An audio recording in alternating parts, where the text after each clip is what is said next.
नमस्कार दोस्तों, आप सभी का बहुत बहुत स्वागत है सफलता इंस्पायर स्टडी के ऑनलाइन यूट्यूब चैनल पर। दोस्तों, ये हिंदी का सेशन आज ये प्रैक्टिस सेट दूसरा सॉल्व करने वाले हैं हम लोग। तो आज का जो सेशन है दोस्तों, ये जिस एग्जाम में हिंदी आता है वैसे तो सभी के लिए इम्पोर्टेंट है, बट जो आगामी परीक्षा है यूपी टेट हो या यूपी ट्रिपल एससी लेखपाल या पेट, इन सभी के लिए इम्पोर्टेंट है। तो दोस्तों, आप इन क्वेश्चन को जो है ये ऑब्जेक्टिव क्वेश्चन है जिसको हम कवर करने वाले हैं। तो दोस्तों, आप मेरे साथ अपना आंसर मैच करते रहिए और देखिए आपको किस क्वेश्चन में परेशानी हो रही है, उस टॉपिक को आप डीपली कवर करिए। तो आइए दोस्तों, आज का सेशन शुरुआत करते हैं। तो सबसे पहले लेते हैं फर्स्ट क्वेश्चन। दोस्तों, पहला जो क्वेश्चन है वो है सारंग का पर्यायवाची है। तो दोस्तों, जो सारंग का पर्यायवाची होता है मयूर यानी मोर, जो हम लोगों का राष्ट्रीय पक्षी भी है। तो इसका सही जवाब ऑप्शन सी है। अगला क्वेश्चन करते हैं। दूसरा प्रश्न है भवन का पर्यायवाची है। दोस्तों, बहुत अच्छा प्रश्न है। बहुत सारे मेरे मित्र धाम हो नहीं सकता, मंदिर हो नहीं सकता, लेकिन कुछ मेरे दोस्त घर और महल में कंफ्यूजन होगा। तो दोस्तों, क्लियर कर लेते हैं। घर जो है वो एक छोटा सा निवास होता है जिसमें फैमिली वगैरह रहती है, और महल बोलते हैं राज निवास को। तो यानी कि जो भवन है वो घर का पर्यायवाची शब्द है। आइए दोस्तों, अगला क्वेश्चन करते हैं। तीसरा प्रश्न है एक दंत में समास बताइए। तो दोस्तों, समास बहुब्रीहि समास होगा। दोस्तों, बहुब्रीहि समास को हम कैसे पहचानते हैं? बहुब्रीहि समास पहचानने का बेस्ट तरीका है कि इसमें जिसकी व्याख्या की जाती है उसको नहीं एक अन्य पद प्रधान होता है। एक दंत मतलब गणेश भगवान को बोला गया है। इसी प्रकार द्वंद्व समास में दोस्तों डैश के चिन्ह से, जैसे माता पिता, डैश के चिन्ह से अलगाव होता है। तत्पुरुष में जैसे संबोधन जैसे दोस्तों जो कारक चिन्हों से पता चलता है। और द्विगु समास में पहला पद संख्यावाची, दूसरा उसकी विशेषता। तो एक दंत में जो समास है वो है बहुब्रीहि। दोस्तों, सबसे ज्यादा एग्जाम में क्वेश्चन बनता है वो बहुब्रीहि से ही बनता है। तो वेरी वेरी मोस्ट इंपॉर्टेंट बहुब्रीहि कर्मधारय। अगला प्रश्न करते हैं। फिर समास से प्रश्न है दोस्तों। प्रश्न है कन्यादान में समास बताइए। तो कन्यादान में समास है तत्पुरुष। कन्यादान मतलब कन्या का दान, कारक चिन्ह से अलगाव हो रहा है। अगला क्वेश्चन करते हैं। मन प्लस बल का सही संधि विच्छेद है, सही संधि है। तो दोस्तों, इसका सही जवाब है मनोबल। दोस्तों, इसमें जो संधि है वो विसर्ग संधि है। दोस्तों, क्या है, अगर आपको कहीं भी ये दो डॉट नजर आ जाती है, ये दो डॉट, तो आप बेफिक्र होकर वहां पर विसर्ग संधि पर टिक करिए। इस दो डॉट को विसर्ग का चिन्ह बोलते हैं। अगला क्वेश्चन करते हैं। प्रति प्लस एक का सही संधि विच्छेद है। तो दोस्तों, प्रति एक का सही संधि विच्छेद है प्रत्येक। अगला क्वेश्चन करते हैं। प्रेमचंद का कौन सा उपन्यास इनमें है? तो दोस्तों, जो प्रेमचंद जी का उपन्यास है वो है निर्मला। अगला क्वेश्चन करते हैं। विस्तार का विलोम शब्द क्या होता है? बहुत अच्छा प्रश्न है दोस्तों। विस्तार का विलोम शब्द क्या होता है? जैसे दोस्तों, छोटा और बड़ा तो हो नहीं सकता। कंफ्यूजन जो है वो लघु में है और संक्षेप में है। तो दोस्तों, जो लघु होता है वो दीर्घ का विलोम होता है, दीर्घ का होता है लघु, जबकि संक्षेप है वो विस्तार का विलोम है। विस्तार का मतलब दोस्तों ज्यादा फैलाव वाला, और संक्षेप मतलब छोटा, शॉर्ट जिसको बोलते हैं। अगला क्वेश्चन करते हैं। मिथ्या का विलोम शब्द कौन सा है? तो जो मिथ्या का विलोम शब्द है वो है सत्य। मिथ्या मतलब झूठ और सत्य मतलब सत्य। इनमें से पुल्लिंग शब्द छाटिए। दोस्तों, प्रश्न है 10वां प्रश्न है पुल्लिंग शब्द छाटना है। तो कपट, मूर्खता, घटना, ये सभी। तो इसका जो सही जवाब है वो है कपट। कपट का जो स्त्रीलिंग शब्द बनेगा वो कपटी। जबकि दोस्तों, पुल्लिंग पकड़ने के लिए या स्त्रीलिंग पकड़ने के लिए आपको कुछ नहीं करना है। इन प्रश्नों का आप जो ये शब्द आए हैं इनका आप किसी शब्द वाक्य में प्रयोग करके चेक कर सकते हैं। जैसे मूर्खतापूर्ण, घटना, जिनके पीछे आ का ज्यादा उच्चारण आता है दोस्तों वो अक्सर स्त्रीलिंग होता है। जैसे नदी का नाम, वो स्त्रीलिंग में ही आता है। अगला क्वेश्चन करते हैं। अगला प्रश्न है पुस्तकीय शब्द में प्रत्यय बताइए। तो हम सभी जानते हैं इसमें प्रत्यय ई है। प्रत्यय किसे कहते हैं दोस्तों? प्रत्यय मूल शब्द के पीछे जुड़कर उनके अर्थ को बदल देते हैं या प्रभावित करते हैं, प्रत्यय कहलाते हैं। अगला क्वेश्चन है व्यवस्था शब्द में कौन सा प्रयुक्त उपसर्ग बताइए। तो दोस्तों, व्यवस्था जो में प्रयुक्त उपसर्ग है बी प्लस अवस्था से बना है व्यवस्था। दोस्तों, उपसर्ग किसे कहते हैं आइए चर्चा कर लेते हैं। दोस्तों, उपसर्ग कहते हैं जो मूल शब्द, यानी जो कोई शब्द है मूल शब्द के आगे जुड़कर उनके अर्थ को प्रभावित करते हैं, उपसर्ग कहलाते हैं। इनकी संख्या हिंदी, संस्कृत और विदेशी इन तीनों में 22 है। इंपॉर्टेंट है, ध्यान रखना। कौन सी क्रिया रीतवाचक नहीं है? अगला प्रश्न है 13 नंबर दोस्तों। कौन सी क्रिया विशेषण रीतवाचक नहीं है? तो इसका सही जवाब है थोड़ा। दोस्तों, विशेषण किसे कहते हैं? क्रिया विशेषण किसे कहते हैं, विशेषण किसे कहते हैं? विशेषण कहते हैं दोस्तों जो शब्द संज्ञा सर्वनाम की विशेषता बताते हैं, विशेषण कहलाते हैं। क्रिया विशेषण किसे कहते हैं? जो शब्द क्रिया की विशेषता बताते हैं, क्रिया विशेषण कहलाते हैं। प्रविशेषण किसे कहते हैं? सबसे ज्यादा क्वेश्चन इससे बनना है दोस्तों।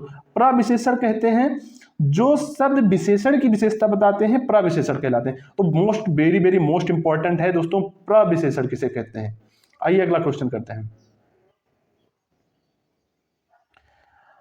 अगला क्वेश्चन है, बहुत इजी सा प्रश्न है दोस्तों, लेकिन अक्सर एग्जाम टाइम में हम ये प्रश्न भूल जाते हैं और माइंड स्लिप कर जाता है। प्रश्न है, सर्वनाम के कितने भेद हैं? तो दोस्तों वैसे सर्वनाम के तो 6 भेद हैं, लेकिन इसकी ट्रिक क्या है, अगर आपसे कोई संज्ञा पूछता है कि संज्ञा के कितने भेद हैं, तो आप सीधे कांग्रेस का चुनाव चिन्ह जो है पंजा, उसको दिखा दीजिए, 5 होता है। और सर्वनाम पूछता है तो उसमें +1 कर दीजिए, यानी पंजा +1 6। अगला प्रश्न करते हैं, निम्न में से कौन सा शब्द स्त्रीलिंग है? देखो दोस्तों, अभी पुल्लिंग वाला आया था, अब स्त्रीलिंग आ गया है। अभी आप मोहन तो पुल्लिंग है, दुख भी पुल्लिंग है।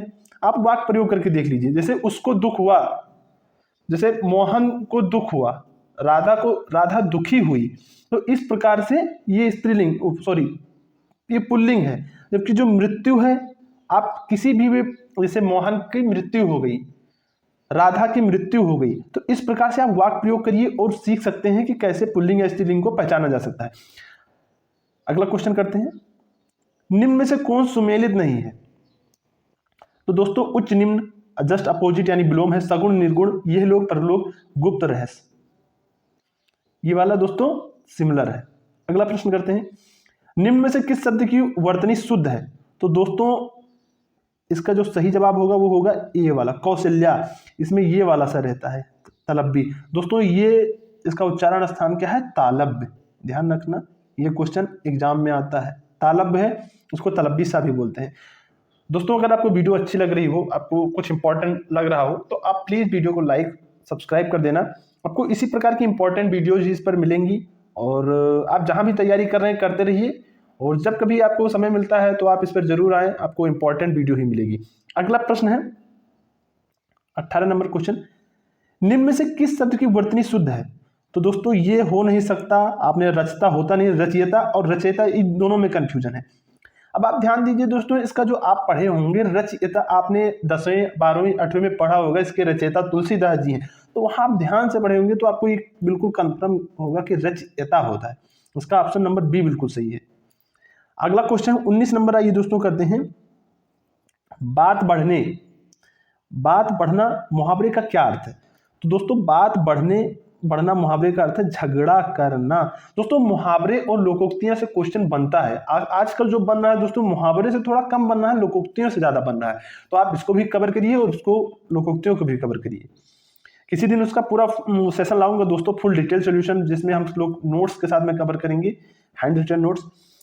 अगला क्वेश्चन है, खाक में मिलाना मुहावरे का अर्थ होना है। दोस्तों सॉरी, खाक में मिलाना मुहावरे का अर्थ है बर्बाद होना। दोस्तों इसे मिलाना नहीं होगा, ये मिलना होगा, तभी इसका होगा बर्बाद होना है, मिलना है। ठीक है, आगे बढ़ते हैं दोस्तों। वृक्षों से पत्ता गिरना कौन सा कारक है? अभी दोस्तों हमने चर्चा किया था कि समास में जो तत्पुरुष समास है वो इसी कारक चिन्ह से हम लोग पता करते हैं कि कौन सा समास है। तो दोस्तों जो कारक का एक नाम और है वो है परसर्ग बोलते हैं। अगर यहाँ पर क्वेश्चन बन जाता कि वृक्ष से पत्ता गिरने में कौन सा परसर्ग है, तो दोस्तों यहाँ उसका मतलब कारक ही होता है। तो कारक चिन्हों की संख्या दोस्तों 8 है, तो इसका सही जवाब है अपादान से अलगाव। अपादान इसका सही जवाब हो जाएगा। अगला क्वेश्चन, जिसका तेज समाप्त हो गया है उसके लिए एक शब्द होगा, तो सभी जानते हैं निस्तेज होगा। अगला क्वेश्चन, बहुत कॉमन सा प्रश्न, लल्लू सा, गोदान किसकी रचना है? दोस्तों गोदान जो है प्रेमचंद जी की रचना है। अगला क्वेश्चन करते हैं 24 नंबर, रिक्त स्थानों की उचित शब्दों द्वारा पूर्ति कीजिए। कागज ने कमल का सौंदर्य भौरे को ही आकर्षित करता है। तो दोस्तों यहां पर डॉट डॉट होगा, तो इसका जो सही जवाब होगा दोस्तों वो है सौरभ सौंदर्य। ठीक है दोस्तों, अगला प्रश्न करते हैं, मोहन को नहीं दोस्तों, ये की है, मोहन की काम के प्रति लगन और निष्ठा शोभनीय हो नहीं सकता दोस्तों, क्योंकि वर्क को हम लोग शोभनीय में नहीं करते, वो सम्मानित के लिए होता है। हास्यापद मेहनत नहीं होता, अनुकरणीय बिल्कुल सही जवाब। तो आज का सेशन दोस्तों कंप्लीट होता है। उम्मीद करता हूँ आपको ये समझ में आया होगा और आपने खुद से प्रश्न किए होंगे और अपने ऑप्शन मैच किए होंगे। तो दोस्तों अगर आप मेरे चैनल पर नए हैं तो लाइव सेशन रहता है, इसके ऑनलाइन यूट्यूब चैनल को सब्सक्राइब करिए, सफलता इंस्पायर स्टडी को।